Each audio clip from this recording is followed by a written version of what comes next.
Akhil Bharatiya Congress committee के अध्यक्ष, हम सभी के नेता आदरणीय राहुल गांधी जी, राजस्थान प्रदेश के मुख्यमंत्री सम्माननीय अशोक गहलोत साहब, कांग्रेस पार्टी के लोकसभा उम्मीदवार रिजू झुनझुनवाला जी, रघु शर्मा साहब, हमारे स्थानीय विधायक राकेश पारीक जी, प्रभात ठाकुर जी, विजय जैन साहब, रामनारायण जी, रामेश्वर डोडी साहब, बीना काक जी, सुरेश टांक साहब, नसीम अख्तर जी, महेंद्र लापता साहब, मंचासीन सभी नेतागण, साथियों, आज अजमेर के अंदर मसूदा में राहुल गांधी जी पधारे हैं।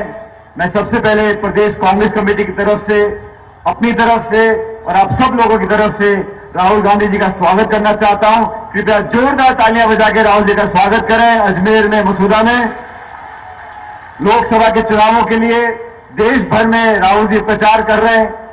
मुझे खुशी है कि आज राजस्थान के 3 इलाकों में आप संबोधन करने के लिए आए हैं। अभी जालौर में भाषण दिया, अभी आपको संबोधित करेंगे, उसके बाद कोटा में हमारी सभा है। राजस्थान के अंदर आपके आशीर्वाद से 3 महीने पहले कांग्रेस की सरकार बनी। सरकार बनने के बाद कोई भी निर्वाचित सरकार जो कर सकती है उससे ज्यादा काम करने की कोशिश हमारी सरकार ने करी है। 18,000 करोड़ रुपए की ऋण माफी की घोषणा करी है। कमर्शियल बैंक्स के साथ चुनाव आचार संहिता के बाद तुरंत उस पर कार्रवाई होगी ऋण की।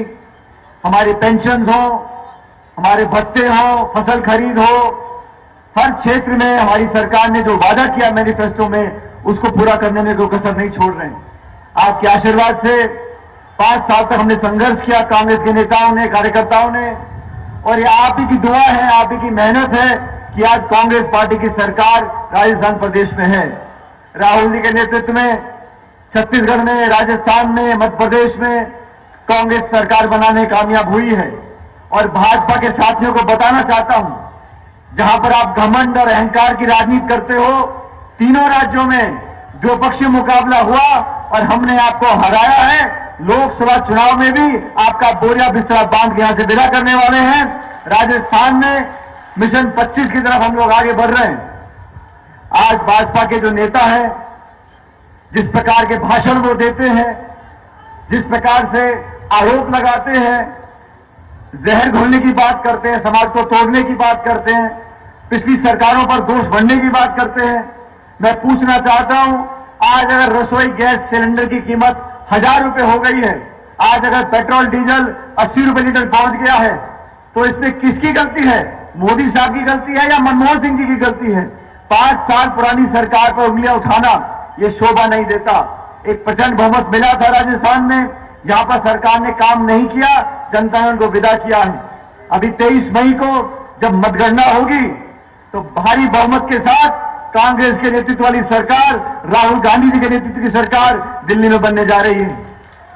अजमेर की इस पावन धरा पर मैं आप लोगों से आग्रह करना चाहता हूं कि एक नौजवान व्यक्ति को कांग्रेस पार्टी ने मौका दिया है। राहुल जी हमेशा नौजवानों को आगे लाने की बात करते आए हैं। मेरा आपसे करबद्ध निवेदन है कि ये जातिगत राजनीति की बात जो करते हैं, धर्म की राजनीति की बात जो करते हैं, उनको जवाब देने के लिए हमारे कांग्रेस के उम्मीदवार रिजू झुनझुनवाला जी को जिताकर भेजिए। ये दिल्ली में बैठकर आपकी वकालत करेंगे और आप लोगों के जो भी विकास के काम हैं, प्रदेश की कांग्रेस की पूरी सरकार की ताकत अजमेर जिले में हम लोग लगाएंगे और जो जो विकास आप चाहते हो उन सभी विकास के कामों को पूरा कराएंगे। आज राहुल जी हमारे बीच में आए हैं। मैं राहुल गांधी जी को आश्वासित करना चाहता हूं कि आपने जो बीड़ा उठाया है, जो सच्चाई की और न्याय की लड़ाई आप लड़ रहे हैं, गरीबों को, किसानों को, महिलाओं को, दलितों को, अल्पसंख्यकों को इस देश में जो टेढ़ी नजर से देखा जा रहा है, इस देश में सबका साथ सबका विकास की बात करने वाले लोगों से पूछना चाहिए। जिस तरह आप जवाबदेही तय कर रहे हो, देश और प्रदेश की जनता आपके साथ खड़ी है।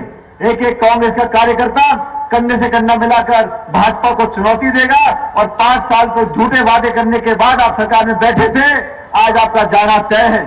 अजमेर के लोगों ने बहुत आशीर्वाद दिया, यहां से आपने मुझे अपनी सेवा करने का मौका दिया और मैं आपको पुनः आश्वस्त करना चाहता हूं कि आज जरूरत है देश को कांग्रेस पार्टी की।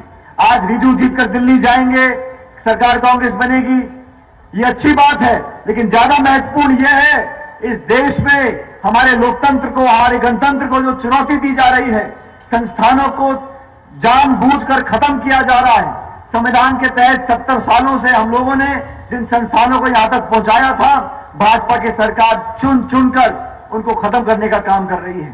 मैं पूछना चाहता हूं प्रधानमंत्री जी से, आप जवाब देने की बजाय विपक्ष के नेताओं पर, कांग्रेस के नेताओं पर दमन की राजनीति करते हो। जो कांग्रेस में नहीं है उस पर छापे भी होंगे, रेड भी होगी, सीबीआई भी आएगी, इनकमटैक्स भी आएगा, ईडी भी आएगी। और जो व्यक्ति भाजपा को चुनौती देता है उसकी राय से राय नहीं मिलती तो भाजपा के नेता बोलते हैं कि आप देशद्रोही हो, आप राष्ट्र विरोधी हो। और जो व्यक्ति भाजपा में शामिल हो जाए, अगर वो आरोपी भी होगा तो उस पर गंगा जल छिड़क देते हैं, वो बिल्कुल ठीक हो जाता है। इस प्रकार की राजनीति केंद्र में हो रही है। दक्षिण भारत में मैं होकर आया हूं साथियों, दक्षिण भारत में भाजपा का खाता भी नहीं खुलेगा। और जिन जिन राज्यों में आज सरकार कांग्रेस की बनी है, आप भारी बहुमत के साथ हमारे सांसद जीत कर जाएंगे। राहुल जी ने, सोनिया गांधी जी ने बार बार इस प्रदेश को आके संभाला है। मैं इस मौके पर धन्यवाद करना चाहता हूं आदरणीय सोनिया गांधी जी का भी, जब वो कांग्रेस अध्यक्ष रही, कितनी बार यहां पर आई। हमारे प्रदेश में जब भी अकाल पड़ा, प्रकृति का प्रकोप पड़ा, आतंकवादी हमले हुए, हमेशा आके लोगों के जख्मों पर रहम लगाने का काम उन्होंने किया है। और आज राहुल जी हमारे क्षेत्र में आए हैं, राजस्थान के लोग कांग्रेस के साथ खड़े हैं। हम सभी लोग, 36 कौम के लोग, चारों धर्म के लोग मिलकर कांग्रेस पार्टी को जिताने वाले हैं। लेकिन इससे पहले मैं अपनी बात को समाप्त करूं, हमारी महिलाएं बैठी हैं, किसान वर्ग के लोग बैठे हैं। बीजेपी की सरकार ने जानबूझकर नरेगा के कानून को खत्म करने की कोशिश राजस्थान में करी। वसुंधरा जी के सरकार के आखिरी दिन नरेगा कार्यक्रम के तहत राजस्थान में सिर्फ 9 लाख लोगों को रोजगार मिल रहा था। मुझे बताते हुए खुशी है कि आज राजस्थान में 30 लाख लोगों को नरेगा से हम लोग रोजगार दे रहे हैं ताकि गरीब की जेब में पैसा आए। हमारी न्याय योजना के बारे में राहुल गांधी जी आपको विस्तार से बताएंगे। लेकिन आज रिजू झुंझुनवाला जी के समर्थन में, कांग्रेस के समर्थन में इतनी भारी तादाद में आप लोग आए हो, मैं आपका धन्यवाद देना चाहता हूं। और एक बार राहुल जी के आगमन में और कांग्रेस की जीत में जोरदार तालियां बजाकर राहुल जी का स्वागत करिए, ताकि लगे, अरे तालियां जोर से बजाइए ताकि लगे कि हम लोग जीत कर जा रहे हैं। आप लोगों का बहुत